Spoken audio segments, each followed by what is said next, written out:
Hello friends, आप देख रहे हैं आपका चैनल शेयर बाजार विद आयुष और हम बात करेंगे फ्रेंड्स इस वीडियो में श्री तिरुपति बालाजी आईपीओ के डे 2 ऑफ सब्सक्रिप्शन पे। राइट। सो दोस्तों, आज सेकंड डे था और सेकंड डे कंप्लीट हो चुका है। अब ये बात ध्यान रखिएगा, आपके पास 2 दिन और बचा हुआ है, सॉरी 1 दिन और बचा हुआ है, बट 2 दिन की छुट्टी आ रही है। कौन कौन सी? 7th and 8th। ये बात ध्यान रखिएगा। कल सैटरडे देन संडे, तो इन दिन आप इस इशू में पैसा नहीं लगा सकते। अगर आप लगाएंगे भी तो वो काउंट याद रखिएगा मंडे को ही होगा। राइट। तो 9 तारीख याद रखिएगा। अब 9 तारीख को आपको लगाना है इस आईपीओ के अंदर पैसा, अगर आप इस आईपीओ में अप्लाई करना चाहते हैं, क्योंकि last day on 9th of सितंबर है। तो अभी 1 दिन और बचा हुआ है, 2 दिन अब पूरे कंप्लीट हो चुके हैं। 10 रुपये की दोस्तों इसकी फेस वैल्यू है, करीबन 78 से 83 रुपीज़ का कंपनी ने प्राइस बैंड रखा है।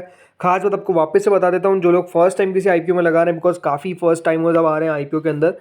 जब भी फ्रेंड्स आप आईपीओ में अप्लाई करें तो हमेशा एक बात ध्यान रखिएगा, जो इशू प्राइस है वो इस तरीके से दे रखी होती है 78 to 83। राइट। सो इसका मतलब ये है कि क्या मैं 78 पे भी लगा सकता हूँ, 79 पे भी लगा सकता हूँ, 80 पे भी लगा सकता हूँ, 81 पे भी लगा सकता हूँ? जी नहीं।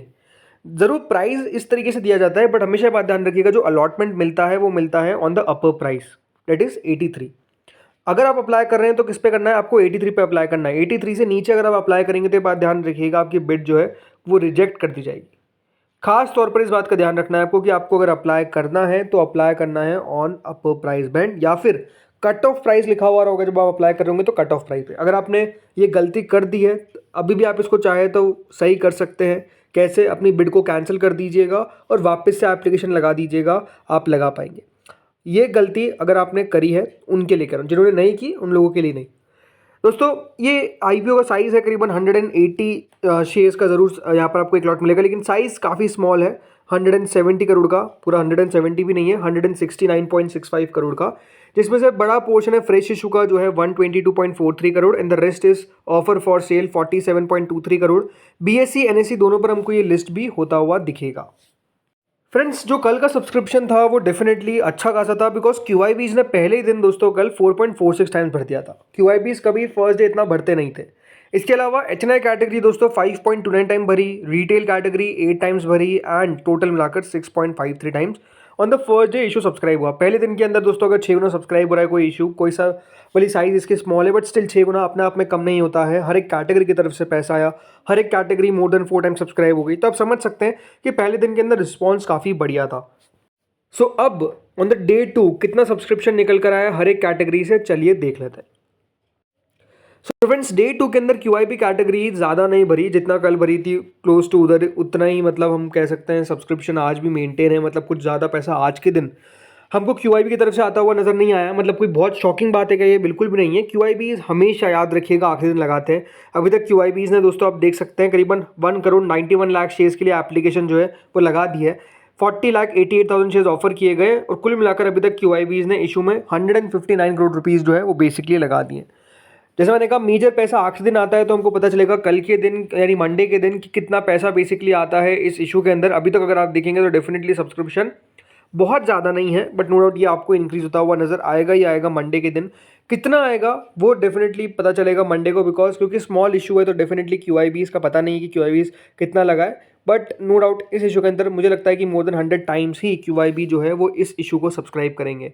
देन दोस्तों एचएनआई कैटेगरी आती है जो 28.57 टाइम सब्सक्राइब हो चुकी है। कुल मिलाकर एचएनआई ने अभी तक 726 करोड़ रुपीस इस इशू में लगा दिए हैं। राइट। यानी आप देख सकते हैं करीबन 30,66,000 शेयर्स ऑफर किए गए थे, और उसके सामने अभी तक एचएनआई ने कितना पैसा लगा दिया है, सॉरी कितना सब्सक्राइब कर दिया है, 8,75,00,000 शेयर्स के लिए। तो आप अपने आप में समझ सकते हैं कि एचएनआई काफ़ी शानदार इशू को बढ़ते हुए नजर आ रहे हैं। अब बात करते हैं इसी में बिग एचएनआई की, तो big HNI category 27.84 time subscribe हो चुकी है। कुल मिलाकर 20,44,000 शेयर्स ऑफर किए गए थे, जिसके सामने 5,68,00,000 शेयर्स के लिए एप्लीकेशन आता हुआ दिखा है नहीं अभी तक। यहाँ पर जो पैसा आया है बिग एचएनआई से वो 472 करोड़ है। 726 करोड़ में से बिग एचएनआई ने 472 करोड़ रुपीस लगा दिया है 20,44,000 शेयर्स के सामने।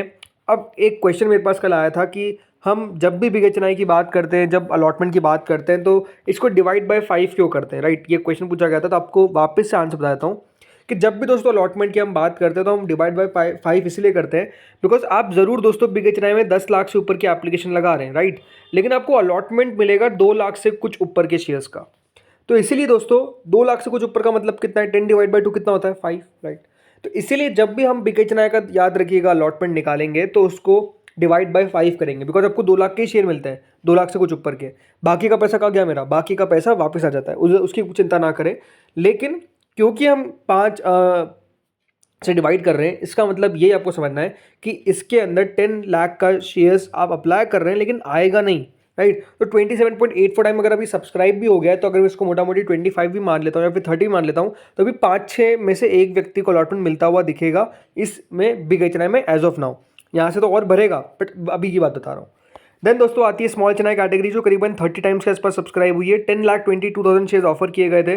अभी तक 3 करोड़ 6 लाख शेयर्स के लिए हमको एप्लीकेशन आता हुआ दिखा है, यानी कुल मिलाकर स्मॉल चेन्नई ने 254 करोड़ रुपीस इस इशू में लगा दिए हैं। तो हम कह सकते हैं स्मॉल चेन्नई भी इशू को अभी तक ठीक ठाक भरते हुए नजर आए। ठीक ठाक क्यों कह रहा हूँ? बिकॉज मुझे बहुत ज़्यादा नहीं लगा।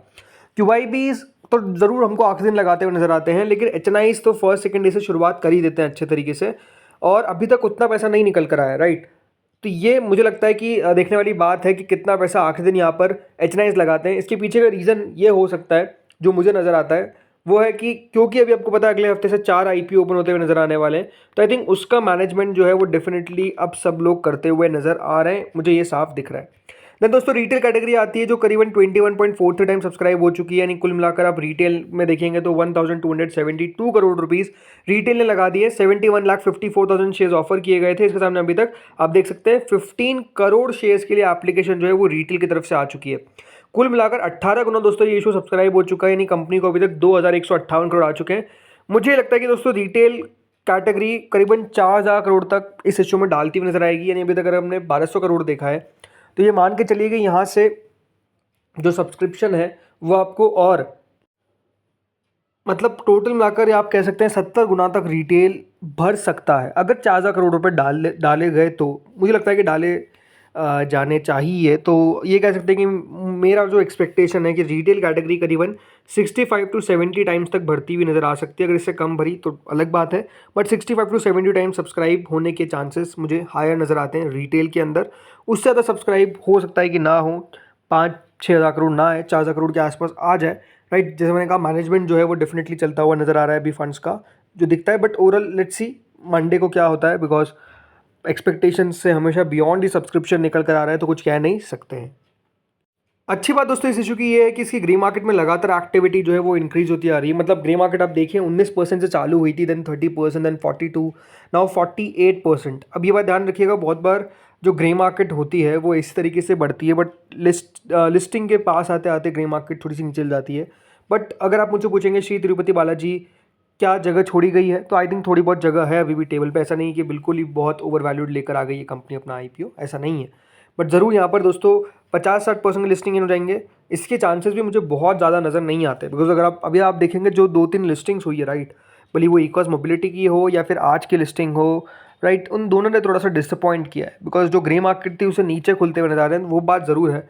बट अगेन क्योंकि अगले हफ्ते से बहुत एक्शन रहेगा IPO मार्केट्स के अंदर, स्पेसिफिकली बजाज हाउसिंग फाइनेंस में, तो उससे क्या और मूड चीयरअप होता है वो देखने वाली बात है। बट ये याद रखिएगा बजाज हाउसिंग से पहले लिस्ट होता हुआ नजर आ ही जाएगा, क्योंकि बजाज हाउसिंग तो ओपन होगा फ्रॉम मंडे और इसकी लिस्टिंग हो जाएगी उससे ऑलमोस्ट एक दिन पहले, राइट। तो लेट्स सी क्या होता है। बाकी इस वीडियो में दोस्तों इतना ही था। होपफुली आपको वीडियो बढ़िया लगा होगा।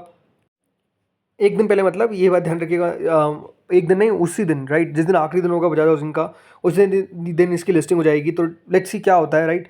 तो इस वीडियो में इतना ही था। होपफुली आपको वीडियो दोस्तों बढ़िया लगा होगा। अगर लगा तो लाइक कर देना, चैनल से पहली बार जुड़े सब्सक्राइब कर देना। Thank you friends for watching this video.